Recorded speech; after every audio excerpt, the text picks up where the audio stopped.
નમસ્કાર મિત્રો, આપણી યુટ્યુબ ચેનલ હેલ્થ એકેડેમીમાં ફરી એકવાર એક નવા વિડિયો સાથે આપ સૌનું હાર્દિક સ્વાગત છે. નમસ્કાર મિત્રો.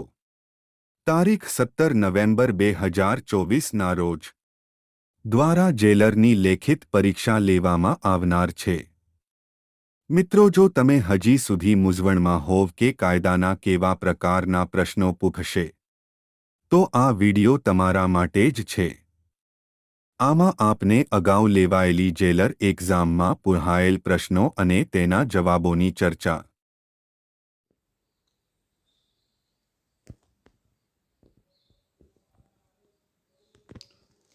નોન કોગ્નિઝેબલ ગુનાની તપાસ કોનો હુકમ મેળવી કરી શકાય? પહેલો પ્રશ્ન છે, નોન કોગ્નિઝેબલ ગુનાની તપાસ કોનો હુકમ મેળવી કરી શકાય? તો જવાબ આવશે ઓપ્શન ડી, જ્યુડિશિયલ મેજિસ્ટ્રેટ કે જેને ગુનો કમિટ કરવાની સત્તા હોય. ત્યારબાદનો પ્રશ્ન છે, સારા વર્તનની અજમાયશી અથવા ઠપકો આપીને મુક્ત કરવાના હુકમને લગતી જોગવાઈ ફોજદારી કાર્યરીતિ અધિનિયમ 1973ની કઈ કલમ હેઠળ કરવામાં આવી છે? તો જવાબ છે કલમ 360. ડૉક્ટર સંપૂર્ણાનંદ નીચેનામાંથી કઈ બાબત સાથે સંકળાયેલ છે? જવાબ આવશે ખુલ્લા કારાગૃહો.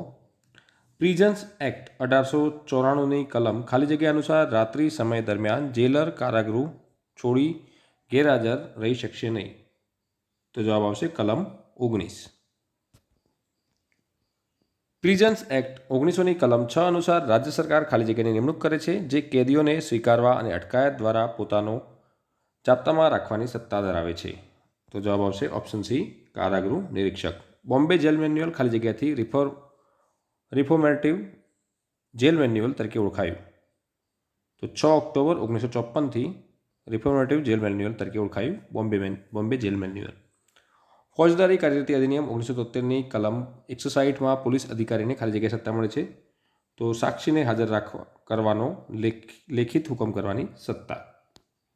પ્રિઝન એક્ટ 1894ની કલમ 12 મુજબ ખાલી જગ્યા રેકોર્ડ રાખશે. જવાબ આવશે સુપ્રિન્ટેન્ડન્ટ. ભારતીય બંધારણમાં જેલ 7મી અનુસૂચિમાં આવે છે.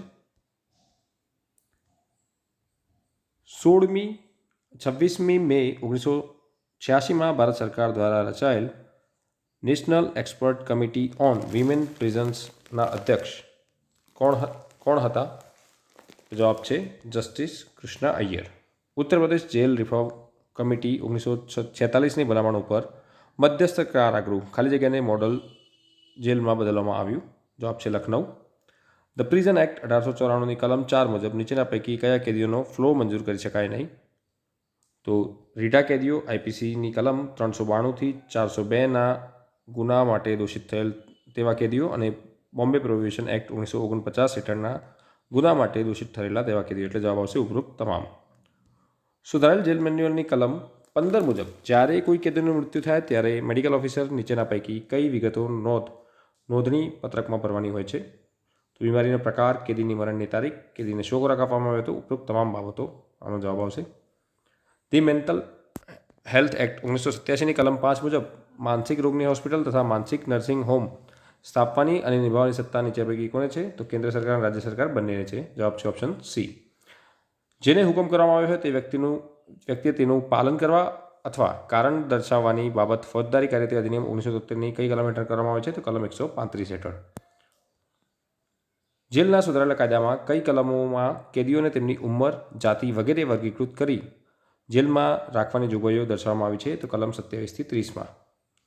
Justice A.N. મુલ્લાના અધ્યક્ષપણા હેઠળ ભારત સરકારે ઓલ ઇન્ડિયા કમિટી ઓન જેલ રિફોર્મની રચના કયા વર્ષમાં કરી? તો જવાબ આવશે 1980માં.